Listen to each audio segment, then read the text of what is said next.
No hay conflicto que no se pueda manejar y solo necesitamos, entre varias cosas, una...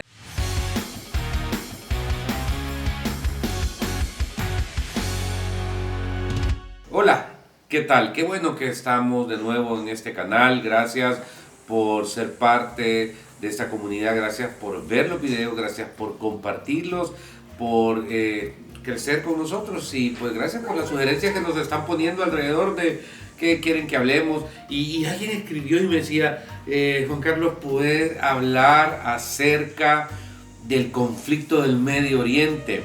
Mire, yo no soy experto, honestamente, pero le voy a contar una anécdota. Hace algún tiempo estaba en Tel Aviv, invitado por la Cancillería del Estado de Israel con un grupo de líderes de América Latina, que éramos como 12 o 15.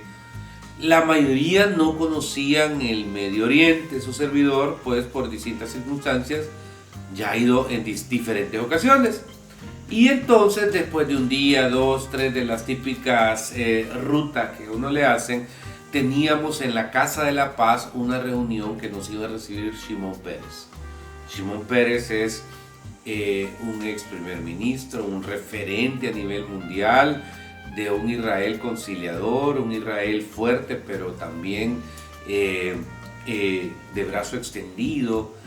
Y entonces, en ese momento, no sé qué rollo explotó, había un conflicto, creo que con algunas cosas que estaban pasando en el norte, Hezbollah ahí desde el Líbano queriendo dañar infraestructura israelí. Y entonces llegamos como a las 4 de la tarde a la Casa de la Paz, que queda no exactamente en Tel Aviv, sino que un poquito adelante, casi a la orilla del mar. Y no sé cómo, lo primero que nos dice la persona que nos recibe, nos lleva a una biblioteca maravillosa y entonces nos dicen en inglés que se disculpa el señor Shimon Peres porque tiene que salir a una reunión urgente a Jerusalén. No sé cómo, cuando entré me llamó la atención que vi un Audi A7 negro precioso estacionado afuera, con el chofer dentro del auto y con el aire acondicionado encendido. Ese sexto sentido que tengo, que no entiendo de dónde lo heredé, me hizo sentir que ese era el auto de Shimon Peres y que no nos iba a recibir, pero nos metimos. En eso, cuando nos dice eso, yo vi que bajó una persona de espaldas a nosotros de una segunda planta. Entonces me disculpé con el grupo y dije voy a ir al baño. Y me encuentro a Shimon Peres en el baño. Y entonces le digo yo, Mr. Peres, soy Juan Carlos Asbun, vengo de El Salvador con el grupo de líderes religiosos.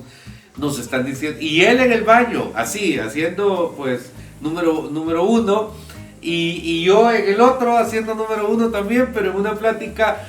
Y se me quedaba viendo como quien dice, este se metió, aquí está mi seguridad, yo estoy a la par, auxilio, ¿quién es este loco? Pero le dije, mire, creo con mucho respeto que si hemos venido a escuchar de paz, dedíquenos 3 minutos. Dedíquenos 2, 3 minutos pues yo sé que se tiene que ir, pero aquí hay gente que ha viajado miles de millas para poder venir y la cherry, el pastel de este viaje era la reunión con usted. Y entonces me dice, ¿a dónde están? En tal lugar. Y fueron 3 minutos. 3 minutos, pero cuando ya lo saludó, misión cumplida, sentí que había logrado que se tomaran la foto con él. Y cuando ya yo iba de Meque es como así, que al carro le agradecí gracias, que no sé qué, me dice, gracias por siempre recordarnos de que si algo es importante para que haya paz, es tomarnos el tiempo para conocer personas. Sin embargo, esa experiencia, porque la rescato, porque el proceso del Medio Oriente no es fácil.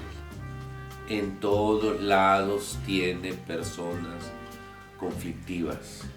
Sí, o sea, que reclaman la tierra por herencia, que reclaman el derecho patriarcal por herencia, y de repente pienso que al final estamos delante de una escalada de violencia muy dura, porque ¿tiene o no Israel derecho de defenderse alrededor de que es como que se metan a tu casa? No es que esa casa fue mía hace 1000 años, no es que esa casa era de mi papá hace 500, argumentos hay. Si nos comenzamos a decir quién fue primero, creo que ahí es donde hay un primer punto, pues, porque yo pude encontrar en Israel, en Jerusalén, en la terminal de Jerusalén, en uno de mis viajes, algo que me encantó ver. Jóvenes palestinos trabajando en el Estado de Israel, no sé con qué estatus, y ciudadanos israelíes bromeando con ellos. O sea, pude ver que sí puede existir, más allá de cualquier posición de odio o de rechazo, incapaces de tener un milímetro de sentido común para aprender que se puede coexistir, pero que se necesita perdonar y se necesita sanar. Una generación con la capacidad de vivir juntas, una capacidad de una generación que sabe que una necesita a la otra. El problema es cuando tenemos un montón de gente que le mueve el odio, que le mueve el rencor, que le mueve la venganza. Y aquí es donde creo que hay momentos, dice la Biblia, para callar, momentos para hablar, momentos para amar, momentos, hay para todo. Entonces aquí una acción trajo una reacción y esta reacción trajo una condena. Pero la verdad, estoy seguro de que tomando café desde Zurich, tomando en una plática desde Nueva York, en un piso 27, no se van a solventar los problemas de calle que hay en la región. Hay que caminar por Jerusalén y hay que caminar por Belén para darnos cuenta de lo que significa, hacia dónde vamos a llegar. Creo de todo corazón que tienen que surgir personas y grupos más poderosos que los poderosos en ambos bandos, con la capacidad de establecer una nueva ruta sin intervenciones extranjeras y que puedan entenderse como un derecho del niño que está recién naciendo en un hospital que esté allá en la Galilea o un hospital que esté en Belén o en cualquier lugar de Palestina o de Israel, llámense territorios ocupados, llámese Franja de Gaza, llámese Cisjordania, pero creo que valdría la pena que exista ese derecho.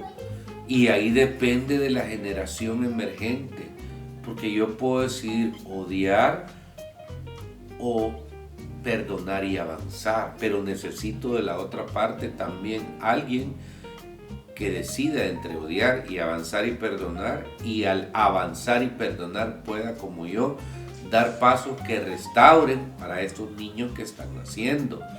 No podemos volver atrás, nadie va para viejo, ¿ok? India está cambiando su nombre porque la palabra India era para ellos un término que se relacionaba con el imperialismo británico. República Checa está cambiando su nombre porque evocaba un conflicto y ahora se va a llamar Chequia. Holanda ya no es Holanda porque todo el mundo le decíamos Holanda y ahora son Países Bajos. Entonces no podemos ir para atrás, no podemos... ¿Cómo podemos ubicar lo que significa este nuevo tiempo? Y es tratando de abrir brecha para que las nuevas generaciones puedan desarrollarse sin que les metamos en el oído y en el corazón culpa o odio. Pues eso está como la mamá, el papá y la mamá se divorcian y la mamá te tere como tu papá, mira como tu papá, mira si fue tu papá, mira tu, o sea, al niño llega a los 10, 15 años odiando al papá por todo lo que probablemente hizo, pero la mamá no tiene la razón de estarle metiendo en la cabeza veneno. ¿Por qué? Porque un día va a ser papá. Se necesita una brecha, un gap que limpie, que de verdad podamos avanzar, porque no puedo entender ya lo que es salir a la calle con riesgo de que alguien asalte, ametralle, robe. Estamos viviendo una realidad muy interesante en este país y creo que aunque hay muchos problemas por solucionar y muchas cosas por hacer, esa parte ha sido cambiada. Ese momento con el señor Shimon Peres para mí fue épico, ¿no? Porque sí he conocido a algunas personas así y creo que la resiliencia es importante, pero con perdón. En otra ocasión estaba en Sudáfrica, South Africa, y terminé en Ciudad del Cabo. ¡Qué ciudad más linda! No, hombre, mire, terminé en Cape Town en el Congreso de Lausana invitado, pero mi sueño de ir a Ciudad del Cabo era ir a dos lugares. Honestamente, el Congreso no me importó mucho. Era a Table Mountain, que es una montaña que es como plana y es icónica de películas de James Bond y de tantas cosas, y a Robben Island. En Robben Island es una isla que usted toma un ferry, llega y ahí estuvo Nelson Mandela por más de 20 años preso. Y uno va caminando. Hay veces digo que a esa isla le falta Disney, le falta el sonido de la cosa, la gente, actores, pero está bien. Y en Robben Island para mí fue importante entender lo que había en la mente de alguien como el señor Mandela. O sea, había realmente una intención de saber que su país tenía un problema y él había sido castigado por quererlo solucionar. Pero tuvo el carácter y el temple para que cuando salió no trajo odio y represalias sobre sus carceleros ni sobre su gente. Porque el caso del apartheid es duro, durísimo.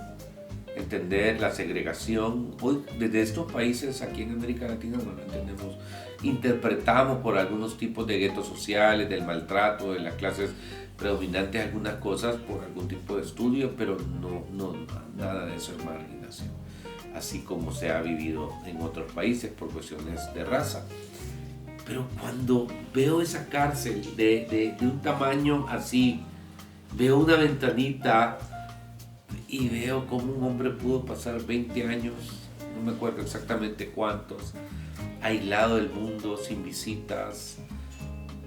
Los últimos años hubo movimientos que ya eran necesarios y lo tomaron a él como bandera. Pero dejemos el gran movimiento popular, pensemos en el hombre. Cómo salir sano, cómo poderse sentar con Frederick de Klerk y todo el Afrikaans Movement que no lo soportaba, lo odiaba y lo que él representaba, y no solo tener esa primera etapa donde fue criticado por los mismos de su movimiento o su partido, fue criticado por ellos por estar negociando con el enemigo.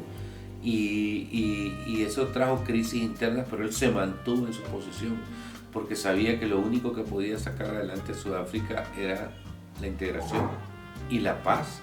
Y este hombre pasa un proceso súper interesante donde cuando salió, muchos de sus partidarios, inclusive sus familiares, querían sangre, querían que se fuera con no. Y se volvió alguien que tuvo que sentarse.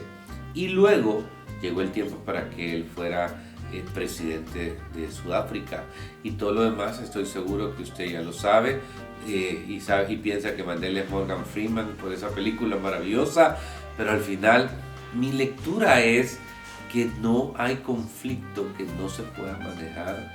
Y solo necesitamos, entre varias cosas, una generación dispuesta a detener a los que odian y no ser nosotros instrumentos de contaminación para los que vienen.